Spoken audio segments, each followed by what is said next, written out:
Bonjour, bienvenue au Petit Café de la Cité. Avec Charles et Magali. On discute souvent de la Bible autour d'un café avec Magali et on s'est dit pourquoi pas lancer une invitation à participer à ce partage. Alors tu sais, ce matin, en arrosant les plantes et en admirant leurs couleurs, leur diversité, ça m'a rappelé des notes que j'avais prises il y a quelque temps. C'était un parallèle qui m'était venu entre la façon dont Dieu agit et l'exemple qu'il nous donne au travers de sa création. Oui, tu as raison, Dieu parle de plusieurs façons et la Bible en témoigne. Il se révèle dans notre conscience, il peut parler par des rêves, par des visions, à Moïse au travers du buisson ardent. Il a aussi inspiré les quelques 40 auteurs qui ont écrit les 66 livres qui constituent la Bible sur une période de 1500 ans. C'est quand même incroyable. Par ces textes, Dieu nous parle et nous guide, et nous l'avons vu dans les précédents podcasts. Et comme tu le dis, il nous parle aussi par la nature qu'il a créée. Oui, et d'ailleurs, elle est évoquée dès le premier livre de la Bible, par exemple, au premier chapitre de la Genèse, au versets 11 et 12. Dieu dit que la terre produise de la verdure, de l'herbe à graines, des arbres fruitiers qui donnent du fruit selon leur espèce et qui contiennent leurs semences sur la terre. Et au verset 29, il dit que ce sera notre nourriture. Oui, je suis d'accord avec toi de dire que cette nature a aussi une autre fonction que participer à notre nourriture.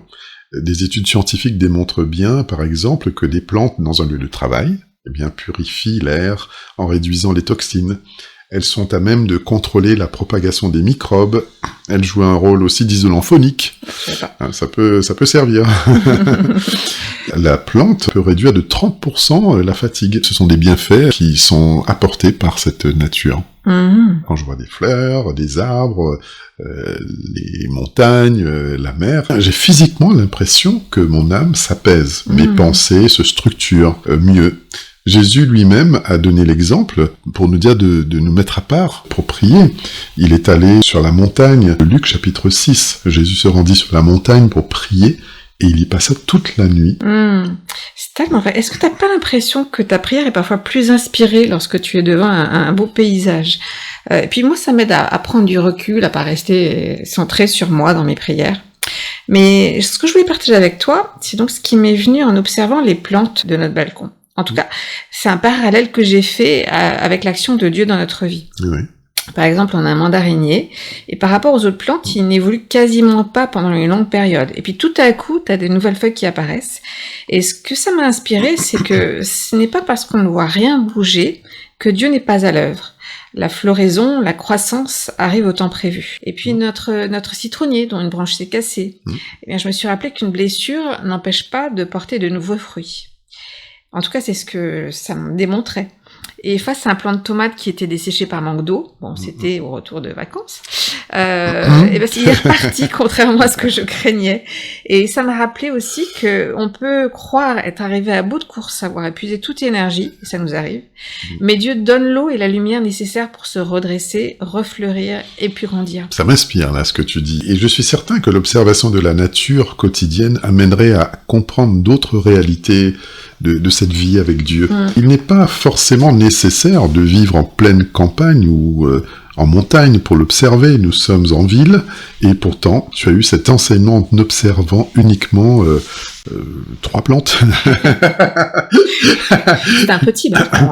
Oui, alors si l'on regarde la Bible à plusieurs occasions, des parallèles sont faits avec les plantes, la nature. J'ai en tête le psaume 1er, « Heureux l'homme qui trouve son plaisir dans la loi de l'Éternel et qui la médite jour et nuit. Il est comme un arbre planté près d'un courant d'eau qui donne son fruit en sa saison et dont le feuillage ne se flétrit point. Tout ce qu'il fait lui réussit. » C'est aussi évoqué dans le livre de Jérémie, chapitre 17. Moi, j'aime aussi dans Ésaïe, au chapitre 61, et ça dit « Car comme la terre fait éclore son germe, et comme un jardin fait pousser ses semences, ainsi le Seigneur l'Éternel fera germer le salut et la louange en présence de toutes les nations. » Et puis, bien sûr, on a la parabole du semeur qui est très connue. L'évangile de Luc, au chapitre 12, il est dit « Considérez comment croissent les lys, ils ne travaillent ni ne filent. Cependant, je vous dis que Salomon même, dans toute sa gloire, n'a pas été vêtu comme l'un d'eux. C'est évident quand tu regardes la complexité dont peut être composée une fleur, et Dieu aime sa création, et il en a réfléchi chaque détail. La fleur de lys est un bel exemple, et là, tu vois, j'ai un petit schéma là devant les yeux, et je trouve ça incroyable. Cela doit nous rappeler qu'il ne faut pas s'inquiéter du lendemain. Contempler cette beauté et cette perfection nous rappelle, comme dit Jésus, qu'il ne faut pas s'inquiéter du lendemain, car Dieu prend soin de nous. La beauté bannit l'inquiétude. C'est magnifique. Merci. Et tu sais, tu parles de variété.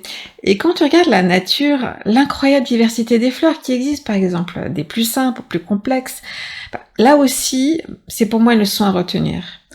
Ça montre que Dieu nous a voulu tous différents, chacun avec nos forces, avec nos faiblesses, venant d'origines différentes, de couleurs de peau différentes. Mais c'est cette diversité qui fait notre force. Nous sommes tous égaux et complémentaires. Chacun enrichit l'autre parce qu'il est. Et je trouve ça que c'est vraiment important à se rappeler dans les temps actuels. Ah oui, non, mais tu as complètement raison. Et il ne faut pas l'oublier. Et dans cette période où on se mobilise pour le climat et l'avenir de la Terre, oui, aussi. Il est rassurant de savoir que Dieu donne aussi un message d'espoir concernant cette nature. Alors je te propose de terminer avec ce verset dans l'évangile de Jean chapitre 15.